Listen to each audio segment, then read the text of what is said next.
The frigid winter air sliced through Emma Thorne's tattered dress as she dragged herself through the snow, each labored breath forming clouds that dissipated into the darkening Montana sky of 1876. Her pursuers had left her for dead, but something within her refused to surrender to the cold embrace of death that beckoned with every passing moment. Blood trickled down her face from the gash above her eyebrow, mixing with tears that froze against her pale cheeks. The men who had attacked her associates of her late husband's gambling debts had taken everything. The money she'd saved from months of working at the boarding house, her wedding ring, and nearly her life. They'd beaten her mercilessly when she refused to reveal where she'd hidden the deed to her small plot of land, the only thing of value she had left in this world. Emma collapsed into the snow, her strength finally abandoning her. The white ground beneath her began to turn crimson as consciousness slipped away. Her final thoughts drifted to her parents back east, who would never know what became of their only daughter who had followed a charming man westward with dreams of adventure and prosperity. Miles away, Hank Blackwood guided his horse through the worsening snowstorm. At 32, he'd seen enough winters in Montana territory to know this one was turning vicious. He pulled his sheepskin coat tighter around his broad shoulders and adjusted the Winchester rifle secured to his saddle. The cattle at his modest ranch were secure in the barn, allowing him this brief journey to Millbrook for supplies before the worst of the weather hit. Hank squinted through the snow, his path illuminated only by the fading daylight. Something dark against the white landscape caught his eye, something that didn't belong. He tugged the reins, directing his horse toward the anomaly. "Good Lord," he muttered, dismounting quickly when he realized it was a person. He knelt beside the crumpled form, gently turning the body to reveal a woman's battered face. Blood had frozen in her blonde hair, and her lips had turned a frightening shade of blue. Hank pressed his fingers to her neck, feeling for a pulse. It was there, faint but present. "Madam, can you hear me?" When no response came, he acted swiftly, removing his coat and wrapping it around her before lifting her onto his horse. She was light in his arms, too light for a woman her height. "Hang on," he whispered, mounting behind her and cradling her against his chest. "Just hang on." His cabin appeared through the thickening snowfall like a beacon of hope. Hank carried the unconscious woman inside, laying her gently on his bed before stoking the fire to a roaring blaze. The warmth of the cabin enveloped them as he worked methodically to save her life. He cleaned her wounds with whiskey and water, wincing at the extent of her injuries. Someone had beaten her savagely. Her face was swollen, ribs likely cracked, and defensive wounds marked her arms. Anger burned in his chest at the thought of anyone treating another human being this way, especially a woman. After dressing her in one of his clean shirts and covering her with every blanket he owned, Hank took his Winchester rifle and placed it across the doorframe of his cabin, an old frontier tradition his father had taught him. The rifle above the door meant sanctuary was offered, protection guaranteed. Whoever had done this to her would have to get through him and his rifle to reach her again. Emma drifted in and out of consciousness for 2 days. Hank barely left her side, spooning broth between her lips when she stirred and bathing her forehead with cool cloths when fever took hold. On the 3rd morning, her eyelids fluttered open, revealing eyes the color of a summer sky. "Where am I?" she whispered, her voice raw. "My cabin, about 15 miles east of Millbrook," Hank answered, setting aside the book he'd been reading. "I'm Hank Blackwood. Found you in the snow 3 days back." Fear flashed across her features as she tried to sit up, only to wince in pain. "Easy now," he cautioned. "You've got some healing to do before you're ready to move around." "They'll come looking for me," she said, eyes darting to the windows. "I should go." "Nobody's coming through that door that I don't allow," Hank said firmly, nodding toward his rifle positioned above the entrance. "You're safe here." Emma studied his face, looking for deceit or danger but finding only concern in his weathered features. His dark hair was slightly too long, and a beard covered his jaw, but his eyes held a kindness that made her relax slightly against the pillows. "Emma," she offered. "Emma Thorne." "Well, Miss Thorne, you're welcome to stay until you're healed up proper. Blizzards got us snowed in anyhow." Emma's recovery was slow but steady. As days passed, she revealed pieces of her story to Hank. She'd come west with her husband Thomas 3 years earlier, only to discover his gambling addiction soon after they settled. When Thomas was killed in a saloon fight 6 months ago, his debts fell to her debts she couldn't possibly pay. "They want my land," she explained one evening as they sat before the fire. Emma wrapped in a quilt while Hank whittled a piece of wood. "It's not much, just 20 acres with a small cabin, but there's talk of the railroad coming through. Thomas bought it before he lost everything else." Hank nodded, understanding immediately. "And they think it'll be worth something if the railroad chooses that route. The deed is hidden where they'll never find it," she said with a hint of pride. "It's all I have left." As January turned to February, Emma's strength returned. She insisted on helping around the cabin, cooking meals and mending Hank's clothes. They developed a comfortable routine, sharing stories over dinner. Hank of his years driving cattle up from Texas before settling on his small ranch. Emma of her childhood in Philadelphia where her father taught literature at a university. One evening, Hank returned from tending the livestock to find Emma standing before a cracked mirror, examining her healing face. The bruises had faded to yellow shadows, but a small scar remained above her eyebrow. "It's healing well," Hank offered, removing his snow-covered boots at the door. Emma touched the scar gently. "I was never what you'd call a beauty, but now." "You're wrong," Hank said, the words escaping before he could consider them. Their eyes met in the mirror, and something shifted between them. "I mean, you shouldn't worry about the scar. It doesn't take away from. It doesn't matter is what I'm saying." A small smile touched Emma's lips. "Thank you, Hank, for everything." The blizzard finally broke in late February, leaving behind pristine snow-covered hills that sparkled in the sun. Hank took Emma outside, both bundled against the cold, to show her his small herd of cattle and the 2 horses in the corral beside the barn. "It's not much," he admitted, "but it's mine, free and clear." Emma breathed in the crisp air, enjoying the feeling of sunshine on her face after weeks confined indoors. "It's beautiful. You've built something real here." That night, Emma announced her intention to return to her own land once the snow melted enough for travel. "I need to face what's waiting for me," she said. "I can't hide forever."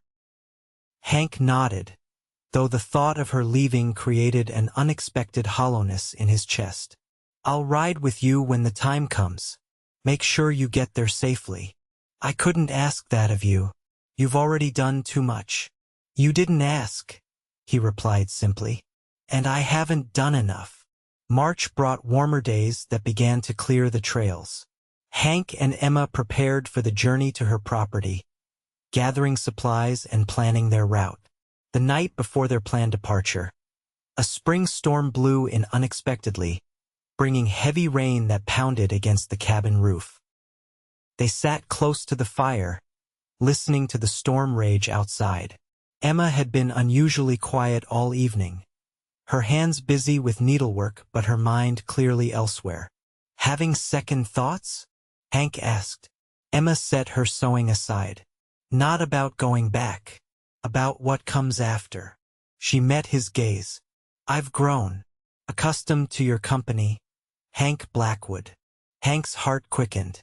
"I've grown more than accustomed to yours, Emma Thorne." The confession hung between them, neither sure how to proceed. It was Emma who finally broke the silence, rising from her chair to stand before him. "I never thought I'd feel safe again," she said softly, "or that I'd want to stay somewhere instead of running." Hank stood, towering over her slight frame but feeling strangely vulnerable. You could stay. Here, if you wanted to. Emma placed her palm against his chest, feeling his heartbeat. Is that what you want?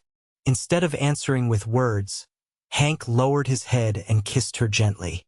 Emma responded immediately, her arms encircling his neck as the kiss deepened, speaking volumes about feelings that had developed during their time together.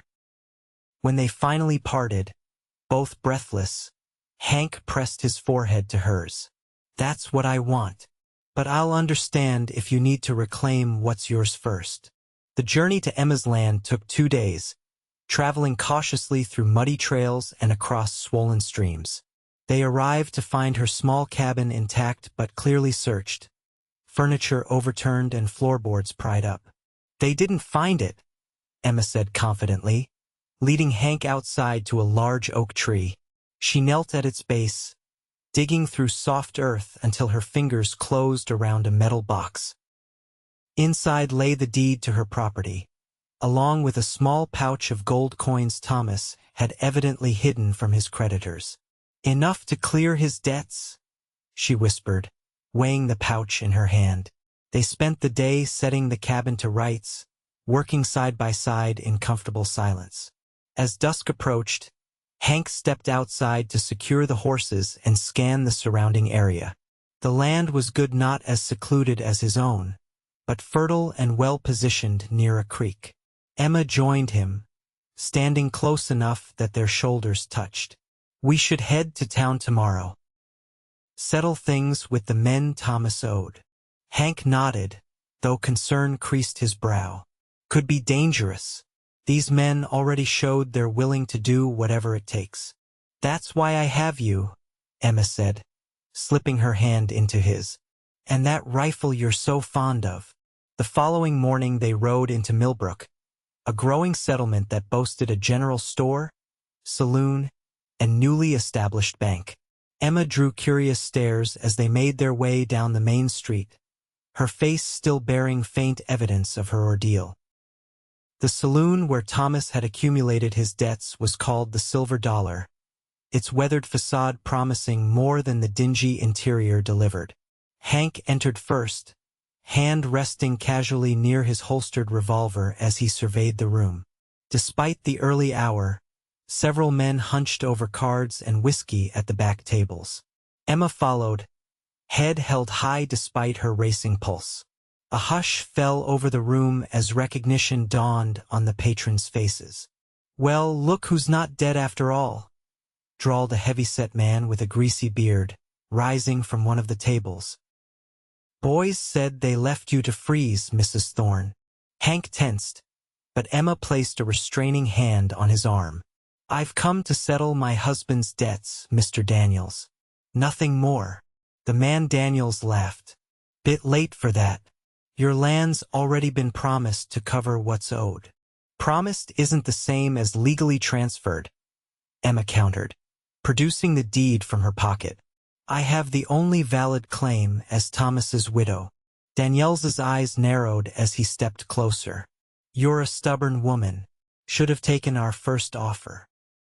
Back up, Hank warned, his voice low but carrying in the now silent saloon. Daniels assessed Hank, noting his stance and the confident way he wore his weapon. This your new protector, Emma? Another fool who'll end up dead over your worthless hide.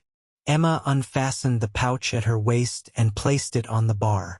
200 in gold. Thomas's debt paid in full with interest.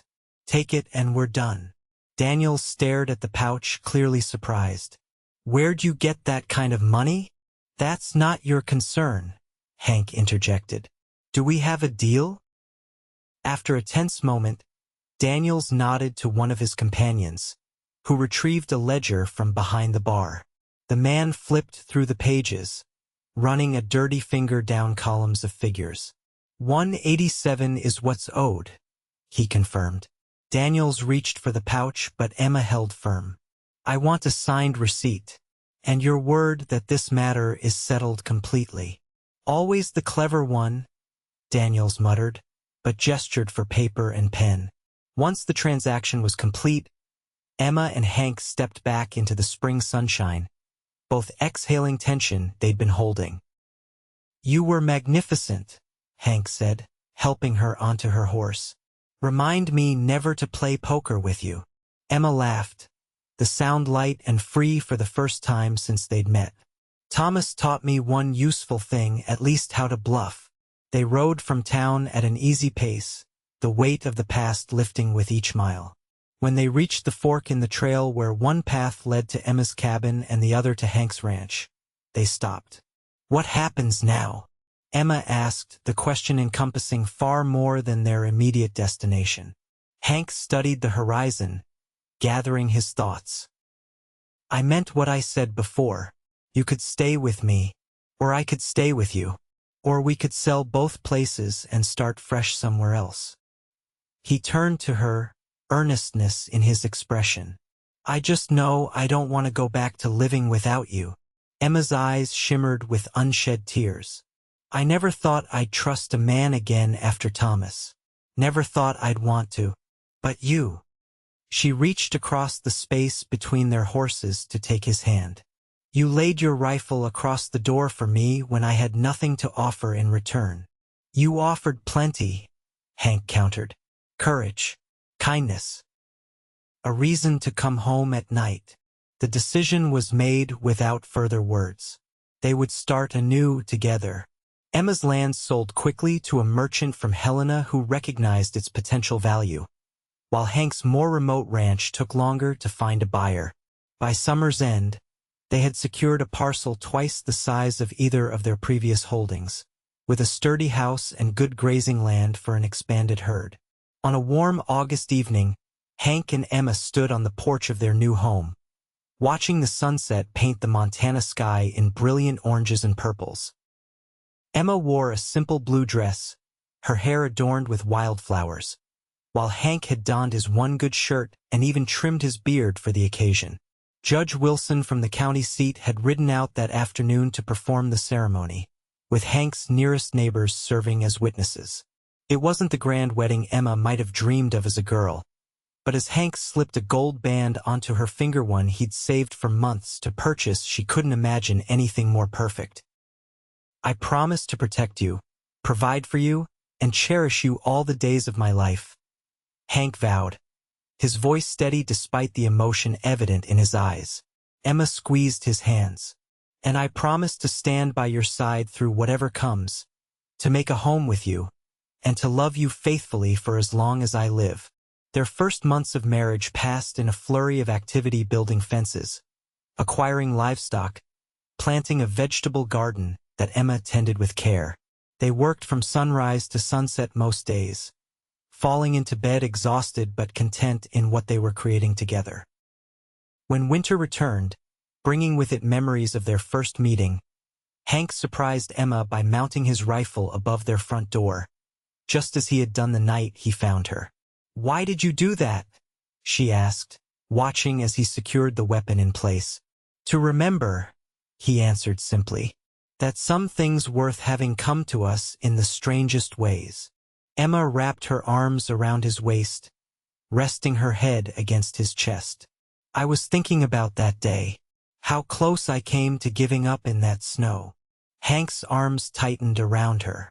"I thank God every day that you didn't." As their first anniversary approached, Emma discovered she was expecting a child. She shared the news with Hank one evening as they sat before the fire, his head resting in her lap while she read aloud from a book her father had sent from Philadelphia. "Hank," she said, setting the book aside, "I need to tell you something." He opened his eyes, immediately alert at the change in her tone. "What is it? Are you feeling unwell?" Emma took his hand and placed it on her still flat stomach. "Not unwell, just expecting." Hank's expression transformed from concern to wonder in an instant. "A baby? Our baby?" Emma nodded, laughing as Hank leapt to his feet and swept her into a careful embrace, peppering her face with kisses. "When?" he asked, finally setting her back on her feet but keeping his hands at her waist. Dr. Harper says late summer, probably August. Hank's joy was infectious, and in the following months, he channeled his excitement into preparing for the child's arrival. He built a cradle from pine wood, carving intricate designs along its edges, and traded 3 calves for a rocking chair that he positioned near the bedroom window where Emma could look out at the mountains while she nursed. The pregnancy progressed without complications, though the summer heat made Emma uncomfortable as her due date approached. Hank took on more of the household chores, insisting she rest during the hottest part of the day, and hired a local boy to help with the livestock so he could remain closer to home. On a sweltering August night, Emma woke Hank with a hand on his shoulder. "It's time," she whispered, her face calm despite the pain evident in her eyes. Hank had arranged weeks earlier for the midwife from town to stay in their spare room as the time grew near. He roused Mrs. Peterson, who took command of the situation with practiced efficiency, sending Hank to heat water and gather clean linens. The labor lasted through the night and into the following day. Hank paced outside the bedroom door, flinching at each of Emma's cries, praying harder than he ever had in his life. When Mrs. Peterson finally emerged, wiping her hands on her apron, Hank held his breath. "You have a daughter, Mr. Blackwood," she announced with a tired smile. "Healthy lungs on that one." Hank entered the bedroom to find Emma propped against pillows, a small bundle cradled in her arms. Despite the exhaustion evident on her face, she glowed with a happiness that took his breath away. "Come meet your daughter," she said softly. Hank approached the bed, peering down at the tiny red face partially visible among the swaddling. A tuft of dark hair, his hair topped her head, but the eyes that blinked up at him were all Emma's, bright blue and alert. "She's perfect," he whispered, carefully sitting on the edge of the bed. "Just like her mother." Emma shifted the baby into his arms, guiding his hand to support the newborn's head.